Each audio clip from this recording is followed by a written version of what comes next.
Ladies and gentlemen, it's another Acropolis number 3 Gauntlet Stage B cast. As I record this, the Gauntlet Stage C matches have begun scheduling. We are locked in with the potential participants of Acropolis number 3's main stages, and we've got some names that I think are definitely going to be able to make it in that are new, fresh-faced signups insofar as they didn't sign up and participate for any of the previous attempts to qualify. Those names are the Night Fox as Protoss, Doglived as Protoss, and Art of Turtle as Zerg. It's going to be a tough gauntlet, but we got to see who else might end up signing up alongside them, who might have in the recent times signed up because they've been eliminated, and this is an elimination match from Gauntlet Stage B. We've got This Is Jimmy, the bottom left, Dim Gray Terran, and BladehollowRWL in the top right. I believe that's short for Ramwell, if I remember correctly, and he is the Blood Zerg in the top right. This is Kingu Valley, and of course we will go over the pick and ban, but we'll do that in map number 2 because I don't actually have the image handy, or do I? Let's find out. Let's risk it. Oh, yeah, it was the last series that I casted, so I will grab that image for you guys later between maps. But yeah, let's just take a look at this one. I believe map number 2 is Crisis Vector. Pretty sure. So at the very least, I can tell you that much, but I don't remember what the decider was. So been a hot minute since I've looked at this one. Now, before I get talking wax lyrical, philosophical, talk about how these two players have played off against each other, faced off against each other so many times, and that it's been a time for the ages. And of course, I can comment on the fact that it's a bio opener versus a Hydrith first with no extra production. So this is like an Core rush or something. Very wild. I just want to point out that recently I have deployed a new little perk for our donors. Even if you only donate at $3 a month on our coffee page, as long as you're subscribed in some way, shape, or form with a monthly dono, you can actually vote on the content that I work on, be it new units for a tech tree, either like a SCSI development recently won out on a donor poll, but you can vote on a donor exclusive poll for that particular reason. And so I think that's a pretty cool thing. And so there's that, there's like single player scenarios, there's custom gameplay, like the wacky game modes that we have, developing that, stuff like that. So yeah, just wanted to point that one out as we watched a single worker go down. Very unfortunate there for BladeHollow that he wasn't able to borrow that or something so that he could protect it against the wanton massacre from Jimmy's Maverick. I almost called it a Zealot, which is kind of funny because it's not a Zealot. But back here, he's got an anchor with 4 Mavericks in it. He's got a couple stockades pumping. He has played against Zerg recently. It was none other than Luciferius. And oh my god, this is why you don't rely on an anchor that's super far forward, because they just walk right past it. And they're going to now start pressuring the Masons here. They're getting max range, so that's max bounces and max attacks. The Cores really going to start running roughshod over this position.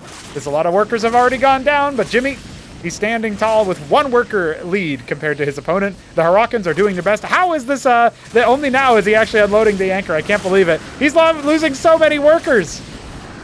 Well, unbelievable scenes here. Wild. Absolutely wild. He's down to 5 workers, one of which is not mining, and the other of which is just sitting here making a stockade that he'll definitely not be able to produce off of. He needs to get back on worker production and probably move across the map. Okay, so you guys remember the other match that I casted where Jimmy was facing off against Luciferius. We saw that match. I believe it was on Crisis Vector where this really happened a lot for Jimmy, where he was getting attacked by like a early attack or whatever. He lost some workers, and then he didn't really move out decisively enough.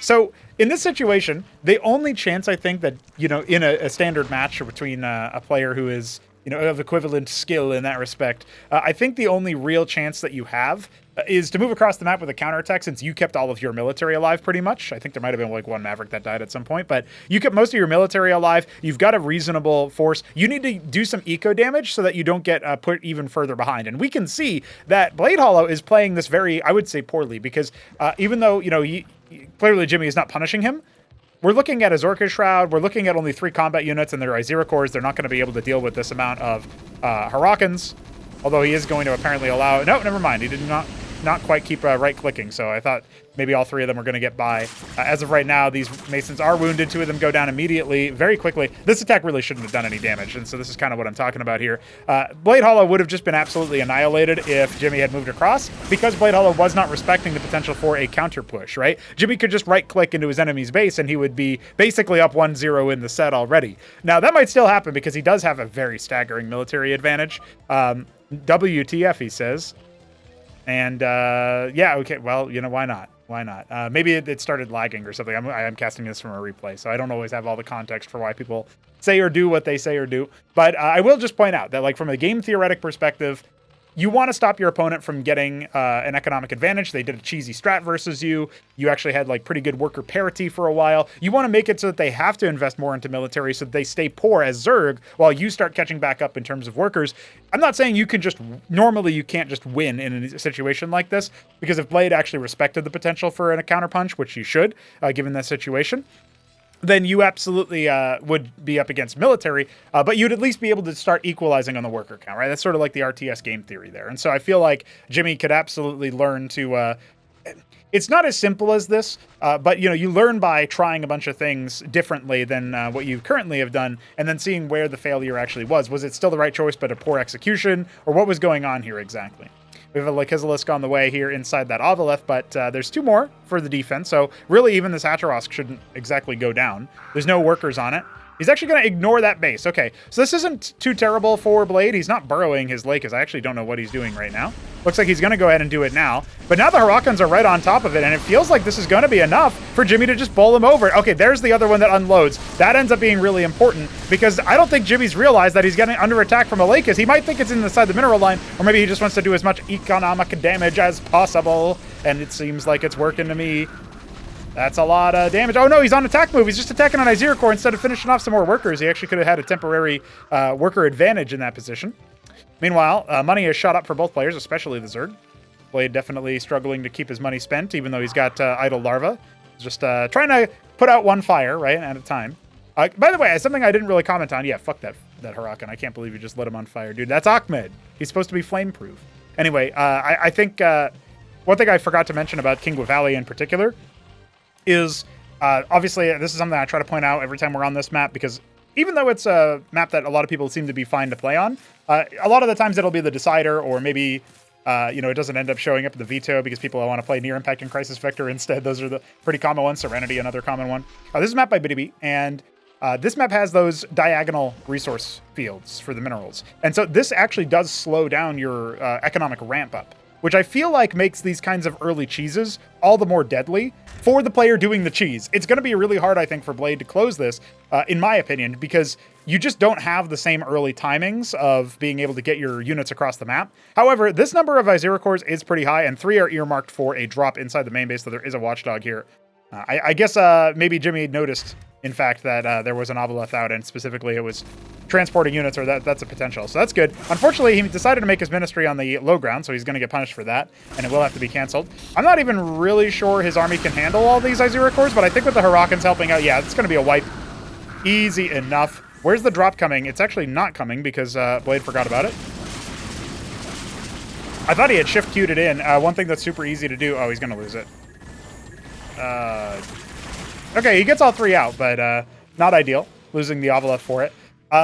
The one thing that I think Blade probably should try to do, and it's something super easy to do if you're going to send out drops, is just identify like a rough path using the minimap only. Like, you can practice this even just in an empty map by yourself, right? Basically grab your units, throw them into a transport, and then shift-click the transport, like shift right-click on the minimap into a path to your opponent's base, and then shift... I would say C-click on grid is the unload key, but shift command the unload inside the mineral line. Like, just kind of aim your mouse over here. And even if, you should try to practice, like, looking at it, watching it, course correcting it if need be. But even if you forget entirely about it, it's kind of like the argument about queuing units, right? I do tend to get on people if they queue, like, more than 1 or 2 units in their productions, because it's like, that's a lot of money that you're spending on nothing right now. It's going to basically be, it's an investment fund, but you don't get any return on your investment, right? So that feels like weird and probably shouldn't be doing that necessarily. So, that's one of those situations where I think you kind of look at that and you say, all right, that's bad. But I guess at the end of the day, if you're just going to forget to spend your money entirely, well, queuing it to relieve some pressure so you can spin some plates, as it were, you can multitask a little bit on other stuff. That's like, it's not perfect, but it's like a way to moderately improve something, right? These little small increments of improvement. And so, yeah, I wouldn't recommend, I can not in good conscience ever recommend people queue stuff because it's not good for like top level play. But if you're just trying to improve a little bit here and there, then, it's not, there's always like easier fish to fry. Like, hey, you stopped making workers. You got to make more workers. Hey, you forgot to scout for this drop thing or whatever, like core fundamentals that are easier to focus on when, then, oh, you queued a little bit. So anyway, the vestry is indeed on the way here for Jimmy's back stockade. So that is fine. He's going to get some healing up. I think what the lake is, he's going to specifically need to go for Shaman. He's making a lodestone. I guess that's okay. I mean, defensively, it will detect around it, but the problem is he needs some kind of detection at the front gates. He needs a Cestus. He probably needs an Anseal. Shamans are okay when it comes to, like, deploying for detection, but nothing beats airborne detection, that's for sure. And now we've got 6 Lakes and what is this? 11, no, actually 13 Zero Cores moving across the map, and this could just wipe Jimmy out right off the face of Kingu Valley. He's got his anchor. It will be on the way. I think maybe Blade is a little bit intimidated by the amount of Ahmeds in this force. The Hurakan count is very high. Harakmed, as it were. Hurakan, seriously, a much better name than Firebat for Ahmed, because Harakmed, you know? Oh my god. A lot of those units were softened up from a previous fight. That's one of the reasons why you'd want to grab a Shaman, but it's a little bit late, isn't it? That's a lot of casualties. And still no detection, right? The Cestus is on the way, so good immediate reaction there from Jimmy, but he already knew that Lakes were out, so it feels like he should have had that a little bit preemptively, not really harvesting from his natural just yet. Even his main base starting to deplete already. He's gonna have to force the lift there, and the Lakes spines are just crushing things here. Zero Cores coming in here to wipe out what they can. The Cestus has gone down in terms of its production. Not even going to get canceled here in the 11th hour as the Lakes burrow forward, and that is a wrap. Ladies and gentlemen, it looks like BladeHollow has defeated thisisjimmy in the opening matchup. He was the very slightly higher seed in this series. As you can see, he's on the left. So Jimmy will have his own map pick, which again, I'm pretty sure is Crisis Vector. We'll take a look at the map veto in the early game of that. But right now, we're just waiting for the GG, as all the Masons have erupted in blood and explosions. And he even drops a well played. That's nice. We're happy to see that. All right, well, with 3K minerals in the bank and a classic BladeHollow fashion, we are done with our first match. Join us for map number 2 coming up. So here we stand on Crisis Vector, and this is Jimmy in the top left, our dim gray Terran. BladehollowRWL in the bottom right has our Blood Zerg. And we are indeed going to take a look at that map veto. I was talking about that earlier. Kingu Valley, our starter. We already saw that come and go. Brainstorm banned by BladeHollow. I can't believe he doesn't want to storm the brain cells. What the hell? Check Stealer banned by Jimmy, and then he goes ahead and picks Crisis Vector. The 2 maps that have installation vibes, you know what I mean? Very cool there, very cool. Blackwater Bastion and Radium were the follow-up bans, and Near Impact will be our decider. So, once again, good Jujic representation in the veto. But Jimmy needs to force us to a decider. He needs to defeat BladeHollow, who's going for what looks to be the same strategy, at least insofar as he's gone for the Hydrith Den first, and he is going for only mineral harvesting. So we know he's going to go for those Zero Cores. Jimmy will be able to have some pretty good adaptations. I think it's really easy, actually, to think of it like, okay, if he's going to just try to run Zero Cores past my forward defense, then either I can make a backer, further back defense, or I can just make way more military units. I don't need to make an anchor. I can just make a second stockade early. Looks like right now he is floating a little bit of money, so maybe he wants to go for some kind of one stockade expand build, something like that, which I actually don't know how well it would hold against this. I feel like it would probably sustain a lot of damage, but if you can actually get the ministry up, your worker count would be able to offset that, and the Zerg would still be behind by the virtue of the fact that they have only made military units since 9 Droleth. So, it's an option there. Second stockade is coming, so it's just a little bit of a sloppy build there by Jimmy, but we'll see what he ends up coming up. Got the Maverick exploring the facility. This is actually before the facility gets totally overgrown. Jujic working on an update to this map. It's a bit of a visual refresh of the center area now that I've got the overgrown tiles that he was requesting a while ago. Maverick's stimming up and moving across. So he's going to see the Zero Cores and get promptly destroyed by them. As soon as he sees the 3 Izzies, he should be able to figure out what's happening. Third stockade already started, and then he looked over and saw. So now he's going to try to, garrison his ramp, essentially, and use more on the side of the Maverick. And I think this makes sense. Even though, obviously, the Hurakan helps out versus the armor of the Zero Core, the Mavericks only have 1 armor pen. I think looking at this, you probably just rely on stimmed Maverick damage and the fact that you can kind of kite backwards versus the Zero Cores, and then you should be good to go. I don't think that Jimmy needs to be too concerned about this. Also, I forgot to give BladeHollow a score on the door there, so let me just quickly update the overlay as those Zero Cores pop on in. And, this is the problem. Jimmy did not cycle away. He did not go back away from the Zero Cores, and he didn't focus all of his damage onto the very wounded one. It's got 1 HP, and it's still contributing power. I think BladeHollow might have just decided to do a ridiculous amount of damage over here. Somehow, he had 2 very red Zero Cores for the longest period of time, and the upper one is the one taking all the damage now. There you go. A couple more Masons will end up falling. Still, he actually ends up sustaining less damage this time around than he did before. I mean, those last 2 Mason kills were really unfortunate because at the end of the day, he had access to a lot more mining potential if he kept those 2 alive. But that's all right. That's all right. And, you know, looking at it right now, it doesn't look like Blade has actually been very good on the macro behind this, right? He's 600 minerals. He's going to try to expand, and he's adding a Larvosk and probably what is going to be a second Larvosk and just making a lot of workers. So once again, I mean, this time Jimmy lost a lot of his military units, right? But I feel like if he just maxes up again, he shouldn't even be bothering with this anchor, in my opinion. You just max out on your army, like max your spending on that for a little while. Obviously, keep making workers, but besides that, just focus on military production. This anchor could almost have been an extra stockade for reference. And then you just waypoint across the map because you need to force your opponent to make military units to deal with your army, but still be able to withdraw so that they can't just counterpunch you and wipe your army and then attack you again, right? It's a bit of a feint, if you will, if you know anything about fencing or stuff like that, right? Not that I necessarily know a lot about fencing, but the feint is a common like martial arts and sword play move. And it's just the idea that you are moving forward, you're kind of exploring, you're looking for a weakness, and if none presents itself, well, then you're able to cycle back or, you know, still deal with something there. A fast vestry on that 3rd stockade. Jimmy keeping his minerals low. Pretty good stuff to see there. We have an Ovoleth coming out, so it looks like Blade is going to plan the Iziracore drop. Not the Lake is this time around. The Shroud is nowhere to be found, though he has the money for it, and now if he wants to drop it, we might see it soon. And it looks like, yeah, Shaman, a couple Harakans to add up to the list. And again, this does feel like it's going to be pretty impenetrable for BladeHollow to win with just purely Iziracore.